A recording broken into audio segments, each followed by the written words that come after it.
C'est Clo-Clo pour le 11e épisode du club lecture Minilou. Tout de suite, Minilou et le requin par Philippe Mater.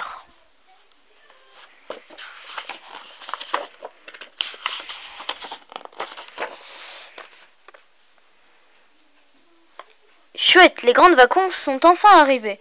Minilou, Anissa et Mini-Pic ont l'autorisation de camper sur la plage pour une nuit. Papa Pic les a conduits avec sa belle camionnette bleue. Alors c'est d'accord, vous serez bien sages.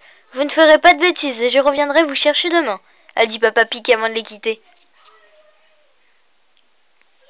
Promis juré, a crié la petite bande. Papa Pic les a alors embrassés et il a repris le chemin de la maison. La pêche, c'est ma spécialité, déclare aussitôt Mini-Pic. Je vais aller chercher du poisson pour notre dîner. Excellente idée, approuve Anissa. Pendant ce temps, moi, j'installe notre campement. Quant à moi, s'écrie Minilou, puisque vous n'avez pas besoin de moi, je vais me baigner. À tout à l'heure.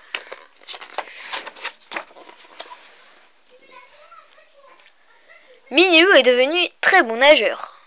Il plonge dans le lagon avec bonheur et n'en finit pas de s'extasier en regardant les coraux, les anémones de mer et les poissons multicolores.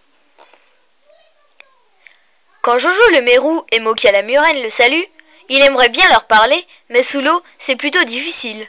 Et tout ce que Minilou arrive à dire, c'est bloup, bloup, bloup. Ça amuse beaucoup tous les animaux marins.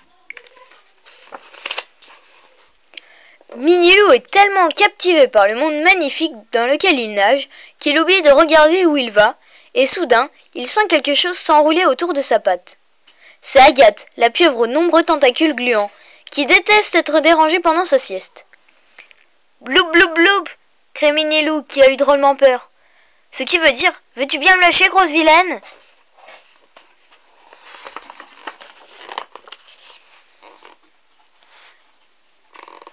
Agathe lui obéit tellement vite que Minilou est un peu surpris. Et puis tout à coup, il n'y a plus personne autour de lui. Tous les poissons sont partis se cacher et une ombre noire frôle le dos de notre ami. Quand il se retourne, il se retrouve nez à nez avec un énorme requin. Clac, clac, clac, font les dents du requin. Bloup, bloup, bloup, fait la bouche de Minilou. Par chance, Mini-Pic, qui pêchait tout près de là,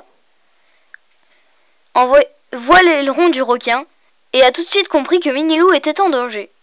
Aussitôt, il s'élance au secours de notre ami et plante sa tête pleine de piquants dans le nez du requin qui sursaute sous la douleur et s'enfuit sans demander son reste. Bloup, bloup, bloup, s'écrie gaiement Minilou. Ça signifie « Merci, sans toi, ce requin m'aurait déjà croqué comme une vulgaire saucisse. »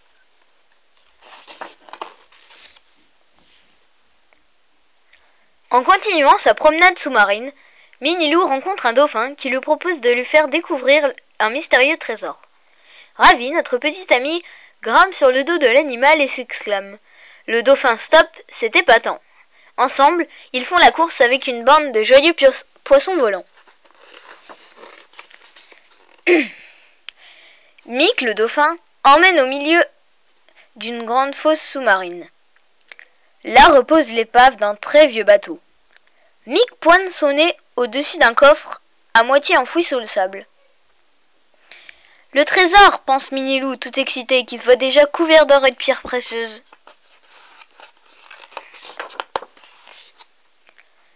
Hélas, le coffre est beaucoup trop lourd pour Minilou.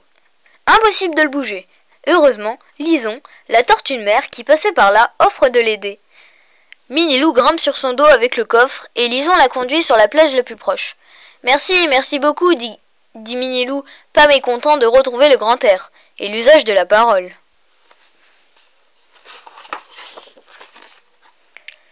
Malheureusement, la joie ne dure pas longtemps. Lison ne l'a pas débossé sur la bonne plage. Il est sur une île perdue au milieu de la mer, peut-être très très loin de l'endroit où l'attendent ses amis. Au secours, hurle Minilou, je ne veux pas me faire dévorer par les crabes géants et je ne veux pas mourir de faim. À l'aide! Par bonheur, Odette la baleine passait à proximité. En entendant les cris de Minilou, elle s'approche de l'île et s'offre à le ramener auprès de ses amis. « Je m'ennuie un peu, lui dit-elle. Un compagnon de route me changerait les idées. Soulagé, Minilou s'installe sur son dos et en profite pour prendre une bonne douche tiède.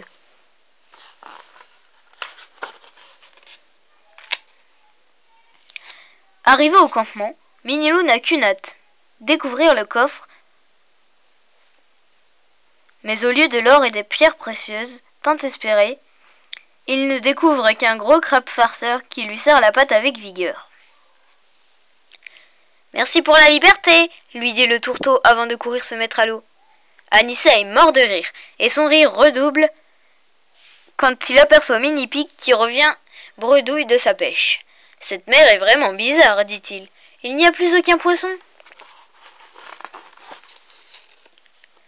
« Heureusement que je suis là, lance Anissa goguenard. Allez à table, raviolis pour tout le monde. Allez-y carrément. Les raviolis, c'est pas comme les poissons.